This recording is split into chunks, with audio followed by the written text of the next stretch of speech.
নমস্কার। Victoria Memorial হল বা ভিক্টোরিয়া স্মৃতিসৌধ কলকাতাতে অবস্থিত, আমরা সকলে জানি।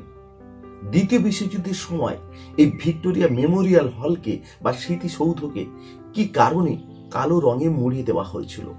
যেখানে ভিক্টোরিয়া মেমোরিয়াল রয়েছে সেখানে একটা সময় কি জেলখানা ছিল? রাজবন্দীদের বন্দি রাখা হতো। ভিক্টোরিয়া স্মৃতিসৌধের ওপরে যে পরী রয়েছে বা নারী মূর্তিটি রয়েছে তার ওজন কত? সেটা কোন ধাতু দিয়ে নির্মাণ করা হয়েছে? আর এই ভিক্টোরিয়া মেমোরিয়াল হল পৃথিবীর আর কোথায় রয়েছে? না শুধু আমাদের তিলোত্তমা কলকাতাতে রয়েছে। এই রকম বহু অজানা প্রশ্নের উত্তর খুঁজব আজকের এই ভিডিওতে।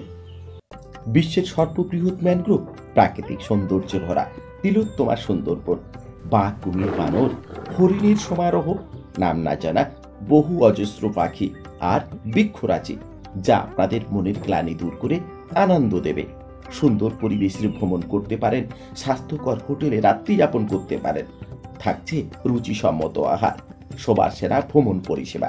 আলু ট্যুর অ্যান্ড ট্রাভেল 9083963606 অথবা 9733894015। আমাদের কোনো শাখা নেই। রানীর নামে সেই সৌধের নাম রাখা হয় ভিক্টোরিয়া, কিন্তু এর আনাচে কানাচে কতই না রহস্য। সব ধামাচাপা রয়ে গিয়েছে এই শহরের বুকে।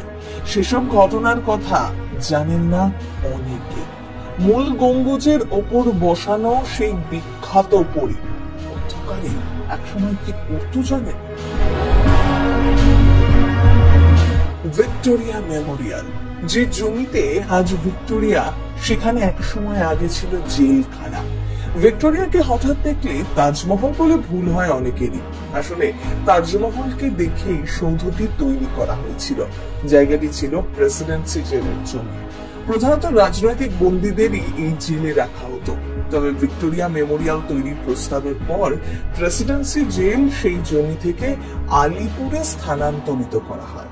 রানী ভিক্টোরিয়া প্রয়াত হন 1901 সালে। তার স্মৃতিসৌধের ভিত্তিপ্রস্তর স্থাপিত হয় 1906 সালে। অফিসিয়ালি নির্মাণ কাজ শুরু হয় তা প্রায় 4 বছর পর 1910-এ। নির্মাণ কাজ শেষ হতে সময় লাগে 11টা বছর, আর সব মিলিয়ে সময় লেগেছিল 20 বছর। এই বিশাল আকার সৌধের প্রধান হলের ঠিক মাথায় রয়েছে একটা গম্বুজ, আর গম্বুজের বাইরে থেকে মার্কারি দিয়ে ভরা ব্রোঞ্জের গ্লোব। গ্লোবের উপর দাঁড়িয়ে প্রায় 6.5 টন ওজনের ব্রোঞ্জের তৈরি এক নারী মূর্তি। বাহাতে একটি লম্বা শিঙা ফুটছে। একটু জোরে হাওয়া দিলেই সে ঘুরে যায় বিভিন্ন দিকে, আর তাই নিয়েই সেই যুগে তৈরি হয়েছিল নানা গুজব।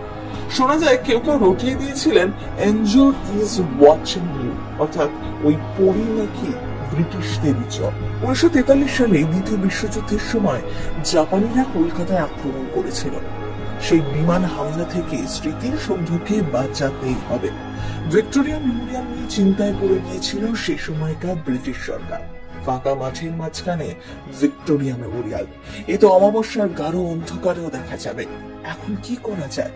ব্রিটিশরা তাই ঠিক করে কোনোভাবে গোটা ভিক্টোরিয়াকে কালো রঙে ঢেকে দিতে হবে। যেমন ভাবা তেমনি কাজ। এমন কালো রং করা হলো যাতে অন্ধকারে কোনো বিমান দেখতে না পায়। এইভাবেই রাতারাতি বদলে গিয়েছিল আজকের ভিক্টোরিয়ার সাদা ধবধবে রং। তবে এই ভিক্টোরিয়া মেমোরিয়াল কিন্তু শুধু কলকাতাতেই নেই। লন্ডনে বাকিংহাম প্যালেসের সামনেও রয়েছে ভিক্টোরিয়া মেমোরিয়াল।